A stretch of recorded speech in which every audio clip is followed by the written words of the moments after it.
Hello friends, इस video के अंदर हम चर्चा करेंगे एक बैंक के रिजल्ट एनालिसिस के बारे में। और बैंक आप समझ ही सकते हैं कि कौन सा बैंक है। बैंक का नाम है आईडीएफसी फर्स्ट बैंक। और देखिएगा, ये जो क्वार्टर है स्पेशली बैंकिंग स्टॉक्स के रिजल्ट के लिए रहा है। यानी कि इस क्वार्टर में जो बैंकिंग स्टॉक्स हैं वहाँ पर एक परफॉर्मेंस काफ़ी अच्छी देखने के लिए मिली है। और ज़्यादातर सभी बैंकों के अंदर अच्छी परफॉर्मेंस देखने के लिए मिली है। उसके कुछ मुख्य रीजंस हैं कि भाई आफ्टर कोविड जो लोन की रिक्वायरमेंट है वो बढ़ रही है, तो लोन ग्रोथ जो है यहाँ पे देखी जा सकती है। दूसरा है स्टेबल एसेट्स क्वालिटी, यानी कि जो बैड लोन्स हुए थे, जिनकी नौकरियाँ चली गई थी, जो प्रोविजंस इन्होंने बना लिए थे, तो वो जो प्रोविजंस थे उसमें से अब कुछ रिकवरी होनी शुरू हो गई है। और जिसकी वजह से प्रोविजंस अब जो नॉर्मल पेस से बन रहे थे वो थोड़े से कम बन रहे हैं। तो एक या दो क्वार्टर आपको शायद प्रोविजंस अभी और कम देखने के लिए मिले। अगला क्वार्टर भी हमें लगता है कि प्रोविजंस जो है थोड़ा सा कंट्रोल में रहेंगे और उसके बाद शायद फिर दोबारा से एक प्रोविजन की जो स्थिति है वो थोड़ी सी बढ़ती हुई नजर आएगी बैंकिंग स्टॉक्स में। और तीसरा जो बेनिफिट है वो आया है इंटरेस्ट रेट से, यानी कि जो कॉस्ट ऑफ बोरोइंग्स है वो तो बैंकों की कम हो रही है, लेकिन जो एडवांस उन्होंने दिया वो उसमें जो रेट ऑफ इंटरेस्ट है वो बढ़ा हुआ है। और ये मोस्टली आप बैंक्स देखेंगे, सभी बैंकों में इस बार एक अच्छी परफॉर्मेंस देखने के लिए मिली है, ना केवल ईयर ऑन ईयर और क्वार्टर ऑन क्वार्टर भी। तो इस बैंक के जो रिजल्ट्स हैं वो भी कुछ इसी तरीके से हमें देखने के लिए मिले हैं। और ये बैंक वैसे भी कोविड पीरियड में थोड़ा एग्रेसिवली काम कर रहा था, हालांकि उस समय पर इसके जो प्रोविजंस हैं वो काफ़ी ज़्यादा बढ़ गए थे, चैलेंजेस बहुत ज़्यादा थे, लेकिन अब धीरे धीरे करके जो वो चैलेंजेस हैं वो कम होते जा रहे हैं। तो आइए का बात करते हैं रिजल्ट के बारे में। तो रिजल्ट किस तरीके के रहे हैं, तो इंटरेस्ट की जो अर्निंग्स है वो 10% इन्होंने बढ़ाई है एक क्वार्टर के दौरान। तो इस क्वार्टर में 10% की इंटरेस्ट अर्निंग बढ़ी है, उसमें से काफ़ी बड़ा हिस्सा जो है वो इंटरेस्ट रेट बढ़ने की वजह से है, यानी कि जो इंटरेस्ट रेट लिंक्ड है बेस रेट से वो बढ़ गए, तो जिसकी वजह से इंटरेस्ट की इनकम बढ़ी। और तकरीबन 50% हिस्सा जो ग्रोथ का आया है वो आया है लोन ग्रोथ से। तो आप ये समझ सकते हैं कि आधा हिस्सा लोन ग्रोथ से है और आधा हिस्सा जो है तकरीबन रेट ऑफ इंटरेस्ट बढ़ने से है। इसके अलावा यहाँ पर बैंक ने जो सबसे अच्छा काम जो है फीस बेस इनकम जो है आई है, क्योंकि जब ये बैंक का मर्जर हुआ था कैपिटल फर्स्ट के साथ तो उसके बाद जो है चैलेंजेस ही चैलेंजेस आ रहे थे। तो जो बैंक अदर इनकम वाला पोर्शन है, यानी कि जो कस्टमर से फॉरेन एक्सचेंज का है, क्रेडिट कार्ड की फ़ीस वगैरह है, इसके अलावा जो एक्सचेंजेस के अलावा जो सर्विसेज देते हैं या जो थर्ड पार्टी के साथ जो इनके एग्रीमेंट्स हैं, जो इंश्योरेंस बेचते हैं या क्रॉस सेलिंग में जो प्रोडक्ट्स हैं, वहाँ पर चैलेंजेस थे। तो इस क्वार्टर के अंदर वहाँ से एक अच्छी अर्निंग्स इनको मिली है और 24% के आसपास का जो है जंप इनको देखने के लिए मिला है। हालांकि जो टिकट साइज़ है वो काफ़ी छोटा है, लेकिन फिर भी हम ये मान के चलेंगे कि अभी इसमें और ग्रोथ जो है आ सकती है। तो हालांकि इंटरेस्ट अर्निंग के सामने अभी भी ये पोर्टफोलियो तकरीबन 20% का ही है अदर इनकम वाला, तो उसमें 24% की ग्रोथ है, तो ये भी बहुत ही बेहतरीन परफॉर्मेंस है। अब दूसरी बात है कि इंटरेस्ट जो है वो बढ़ना भी था। अगर आपने इंटरेस्ट बढ़ाया है लोन पे तो आपको यहाँ पे देना भी पड़ेगा डिपॉजिट्स पे। तो डिपॉजिट्स इन्होंने एग्रेसिवली जो है मार्केट में कैप्चर किए, जिसकी वजह से 13% इंटरेस्ट की कॉस्ट बढ़ी है। यानी कि जो इंटरेस्ट मिला है आपको वो तो 10% की रेट से ग्रो किया है, लेकिन 13% आपके जो इंटरेस्ट दिया है वो 13% की रेट से बढ़ा है।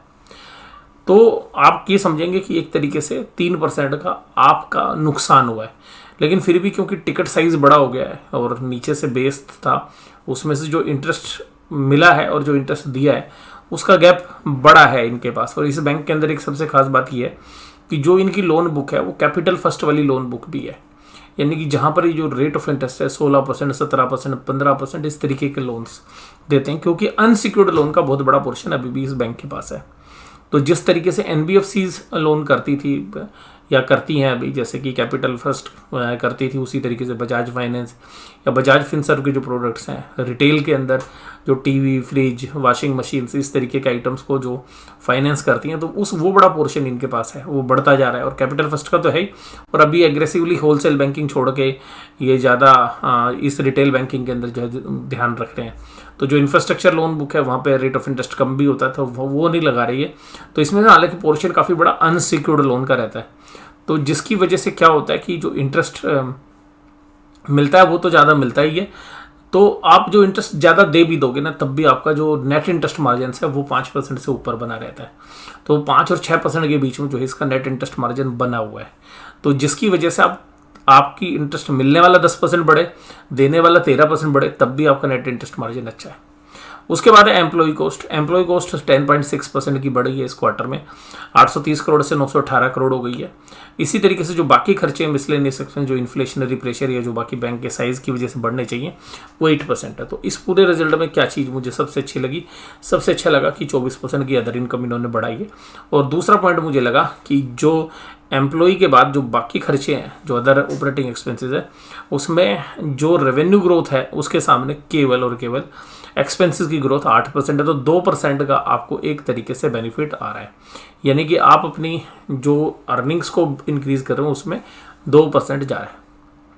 तो 2% आपके पास, 2% आपके पास आ रहा है एक्स्ट्रा, तो वो एक बेनिफिट है। दूसरा थोड़ा सा चैलेंजेस कहाँ से मिल रहे हैं कि इंटरेस्ट की जो कॉस्ट है वो अभी भी, क्योंकि कासा ही बड़े एग्रेसिवली या टर्म डिपॉजिट बड़े एग्रेसिवली जो है रेज कर रहे हैं, जिसकी वजह से एक हायर रेट ऑफ इंटरेस्ट ये पे कर रहे हैं। तो जो इंटरेस्ट एक्सपेंडेड है वो 13% बढ़ा है। लेकिन ये जो है इस बैंक के लिए ज़्यादा फर्क पड़ता नहीं, क्योंकि इनके जो लोन्स हैं वो काफ़ी अच्छे रेट पर ये दे रहे हैं। तो उस लोन पे देने की वजह से इनका जो ऑपरेटिंग प्रॉफिट है उसमें 23% की ग्रोथ आई है, 943 करोड़ से बढ़कर 1168 करोड़ हो गए। तो इस बैंक में अभी तक आपको सब कुछ बहुत बढ़िया लग रहा है, और सब कुछ हमें भी लग रहा है कि ठीक है, और बैंक सारे ही अच्छे कर रहे हैं, इसने भी अच्छा किया है।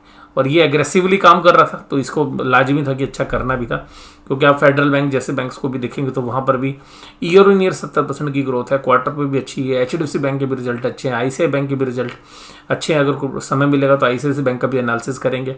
इसके अलावा कोटक महिंद्रा बैंक के भी रिजल्ट बहुत समय के बाद अच्छे आए हैं। मैं तो कोटक महिंद्रा बैंक को तो कहूँगा बहुत समय के बाद क्वार्टरली बेसिस पर अच्छे रिजल्ट आए हैं। अब तकरीबन 1.5-2 साल हो गए हैं कोटक महिंद्रा बैंक के इस तरीके के जो रिजल्ट आए हैं उसमें। तो इन सब के बीच में ये बहुत बढ़िया जो है रिजल्ट्स बैंक्स के आ रहे हैं। अब इस रिजल्ट के अंदर सबसे खास बात क्या है कि प्रोविजंस की स्थिति क्या है। अब प्रोविजंस जो है ये इस बैंक के साथ ना हमेशा ओवरहैंग रहे हैं, बहुत बार इन्होंने प्रोविजन है, कभी गुडविल राइट ऑफ हुई है। तो अभी जो पिछले क्वार्टर में 307 करोड़ का इनका प्रोविजन था, वो इस बार बढ़कर 424 करोड़ हो गए। तो पूरे रिजल्ट्स में मुझे केवल एक ही बात जो है चिंता दिखती है यहाँ पे, वो ये है कि प्रोविजंस जो पिछले क्वार्टर में 307 करोड़ थे, और हम ये उम्मीद कर रहे थे कि भाई ये इसी के आसपास रहेंगे, अब नहीं बढ़ेंगे, क्योंकि इन्होंने सेट्स क्वालिटी पे कंट्रोल कर लिया। लेकिन वहाँ पर तकरीबन मेरे अंदाजे से जो मैं एक्सपेक्ट कर रहा था, वहाँ से तकरीबन 100 करोड़ के आसपास का ज़्यादा प्रोविजंस है। तो मुझे केवल और केवल एक ही जो है यहाँ पर लगती है कि जो थोड़ा सा जो है और अच्छा हो सकता था वो है प्रोविजंस। तो इसका मेन रीज़न है कि अनसिक्योर्ड लोन्स जो कंज्यूमर लोन्स के अंदर है, वो शायद मुझे लगता है कि यहाँ पर जो है चैलेंजेस हैं। और आप जब हम सेगमेंट रिपोर्ट देखेंगे तो आपको पता भी चलेगा। और प्रॉफिट एंड लॉस पूरे साल भर का जो है पूरे क्वार्टर में 17% बढ़ा है। तो क्वार्टर ऑन क्वार्टर 17% परफॉर्मेंस एक एक्सेलेंट परफॉर्मेंस मानी जाती है।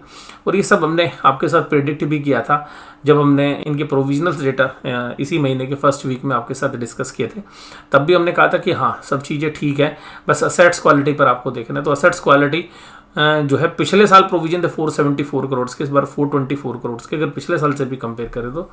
बट मुझे लगता है कि प्रोविजन शायद 300 करोड़ के आसपास होते तो शायद ये बहुत ही एक्सेलेंट रिजल्ट होते। मैं EPS पे हालांकि बेसिक से ज़्यादा फर्क नहीं पड़ता, बट ये पता चल जाता कि हाँ कंट्रोलिंग बहुत अच्छी हो रही है।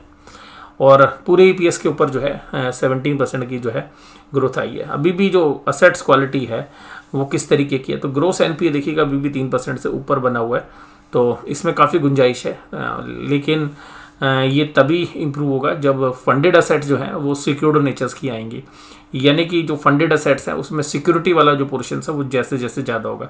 हालांकि लोन्स अगेंस्ट प्रॉपर्टी और लोन्स अगेंस्ट जो है बाकी मूवेबल असेट्स या होम लोन्स का जो पोर्शन है वो बढ़ता जा रहा है। और बैंक कह भी रहा है कि होम लोन का पोर्शन बढ़ाएंगे। तो जैसे जैसे होम लोन का पोर्शन बढ़ेगा आपकी असेट्स क्वालिटी तो स्टेबल हो जाएगी, लेकिन वहाँ पे चैलेंजेस दूसरे आएंगे। नेट इंटरेस्ट जो है कम मिलेगा, क्योंकि होम लोन्स पे रेट ऑफ इंटरेस्ट कम होता है। लेकिन कुल मिला के इन सब के कम्बिनेशन को अगर हम देखें तो बैंक जो है इंप्रूवमेंट दिखा रहा है। पिछले 2-3 क्वार्टर से जो है आपको इंप्रूवमेंट नज़र आ रही है। और नेट NPA भी 1.09% है। तो ये भी हम मानते हैं कि ठीक है, कंफर्टेबल है। रिटर्न ऑन असेट्स 1.07% है। तो बहुत समय के बाद आपको देखने के लिए मिली कि भाई 1.07 की जो है रिटर्न ऑन असेट्स है। हालांकि अभी भी शेयर 1.7 पी रेशियो पे प्राइस टू बुक वैल्यू चल रहा है। अगर उसको एनुअलाइज कैलकुलेट करेंगे बुक वैल्यू के हिसाब से तो भी अभी ये 0.8 के आसपास ही जो है बैठता होगा, 0.8 से भी नीचे 0.7 के आसपास ही बैठता होगा।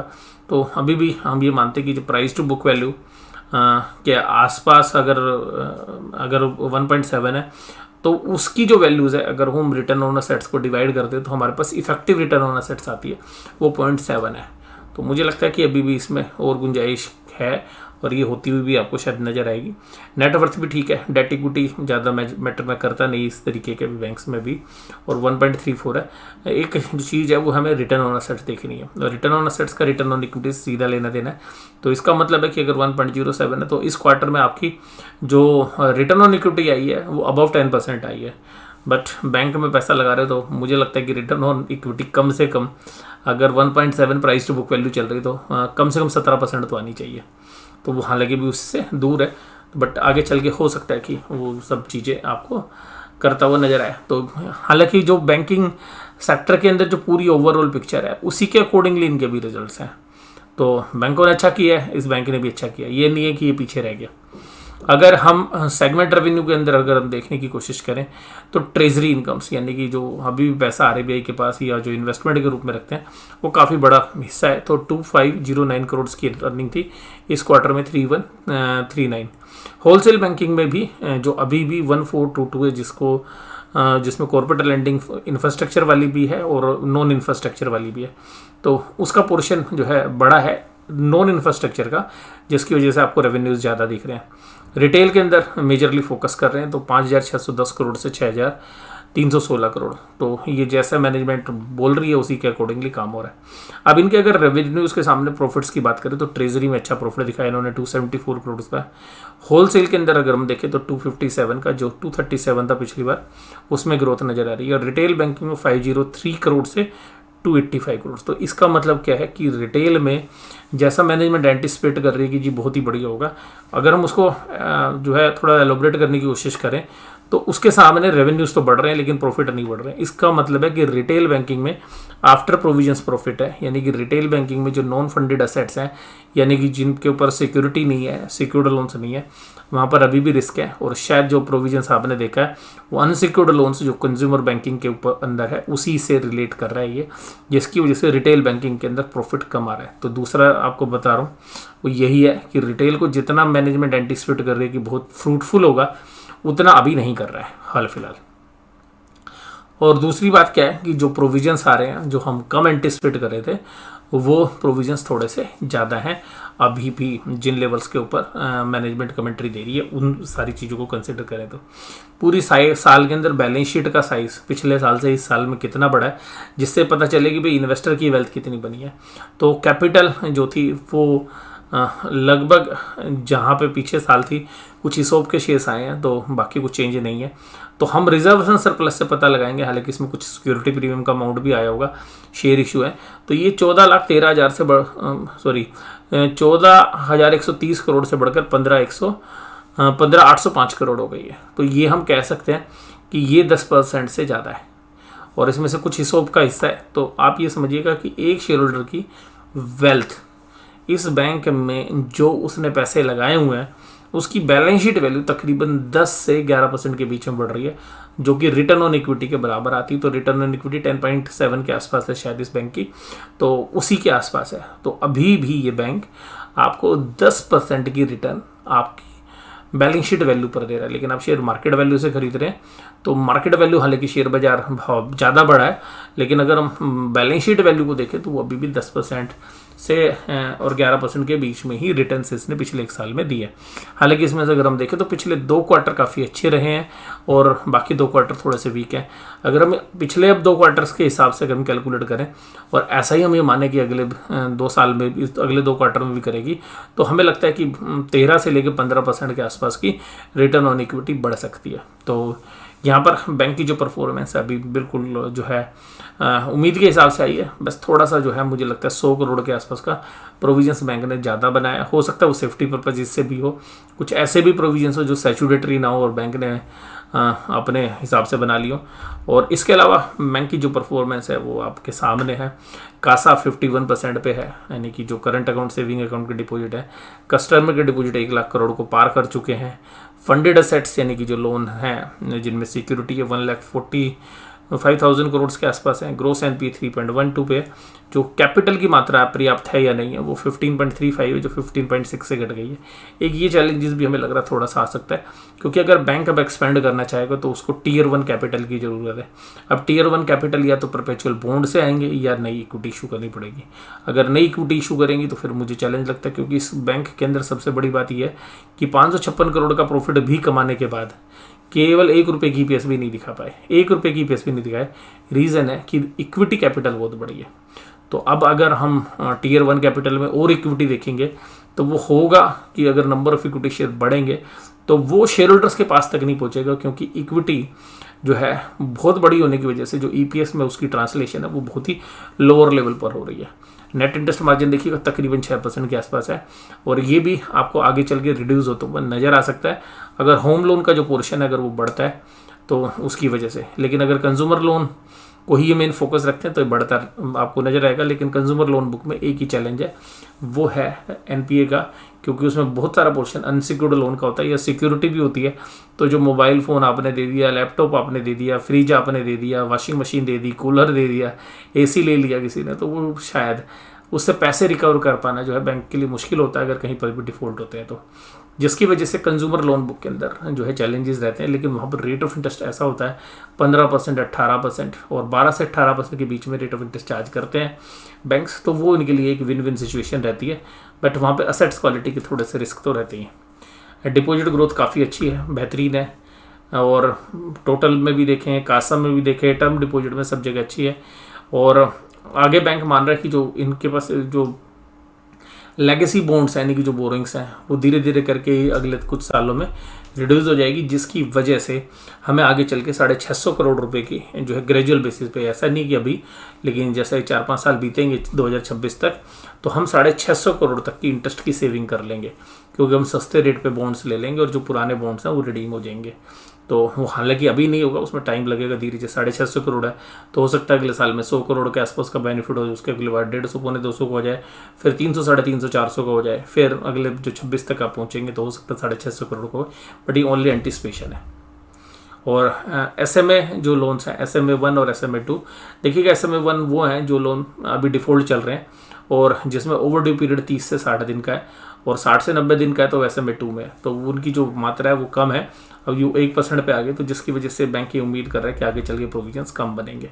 और इन्होंने जो अपना रखा है कि भाई gross NPA 2%, net NPA 1% for more than 10 years ये रख चुके हैं पीछे। इसमें कैपिटल फर्स्ट का भी कम्बिनेशन है, ध्यान रखिएगा। तो ये उम्मीद कर रहे हैं कि आगे चल के इससे भी जो है नीचे मैनेज करेंगे। बैंक की स्टेबल कॉर्पोरेट लोन बुक है, देखिएगा जो कॉर्पोरेट लोन बुक है, जो नॉन इंफ्रास्ट्रक्चर है वो काफ़ी अच्छा करिए। मुझे इस पूरे रिजल्ट में सबसे अच्छी चीज़ लगी कि आप रिटेल से ज़्यादा उम्मीद कर रहे थे, नहीं आया। आपने इंफ्रास्ट्रक्चर पे अवॉइड किया, ठीक रहा। आप जो है ट्रेजरी में पैसा डाल रहे हो, ठीक है। पर मुझे सबसे पॉजिटिव लग रहा है जो कॉर्पोरेट लोन बुक है, जो जनरली ICICI बैंक का मेन फोकस रहता है जिस बुक के ऊपर, वो corporate non infrastructure loan book, उसने बहुत ही अच्छा जो है इनको कमा के दिया यहाँ पे। और वहाँ पे असेट्स क्वालिटी के भी रिस्क सबसे कम रहे हैं। तो मुझे लगता है कि शायद आगे चल के बैंक अपनी स्ट्रेटेजी में ये भी बदलाव करता हुआ नजर आए कि कॉर्पोरेट लोन बुक को भी आगे बढ़ाए और नॉन इंफ्रास्ट्रक्चर वाली को। इसके अलावा जो इंफ्रास्ट्रक्चर का जो लोन बुक है वो खाली 4% है, और आप देख रहे हैं कि कॉर्पोरेट इसीलिए 20% भी है। कॉर्पोरेट की जो लोन बुक है वो 20% है, तो अभी भी सबसे बड़ा सेगमेंट जो है 20% है। कमर्शियल जो व्हीकल फाइनेंसिंग है उसमें 9% है, लोन अगेंस्ट प्रॉपर्टी 13% और होम लोन 12 है। हो सकता है कि होम लोन को 20 तक ले जाएं, लेकिन होम लोन जैसे ऊपर जाएगा वैसे ही आपको नेट इंटरेस्ट मार्जिन रिड्यूस होते हुए नजर आएंगे। तो कुल मिलाकर मेरी जो रिजल्ट पर आए है कि रिजल्ट अच्छे हैं, और बैंकिंग सेक्टर में जिस तरीके के रिजल्ट आ रहे हैं उन्हीं के हिसाब से हैं, उन्हीं स्टैंडर्ड्स को मीट कर रहे हैं। और जो बाकी सारी चीज़ें तो मैंने इस रिजल्ट एनालिसिस में आपके साथ शेयर कर ली। ये एनालिसिस आपको कैसा लगा जरूर से जरूर मुझे बताइएगा। वीडियो देखने के लिए धन्यवाद, थैंक यू वेरी मच।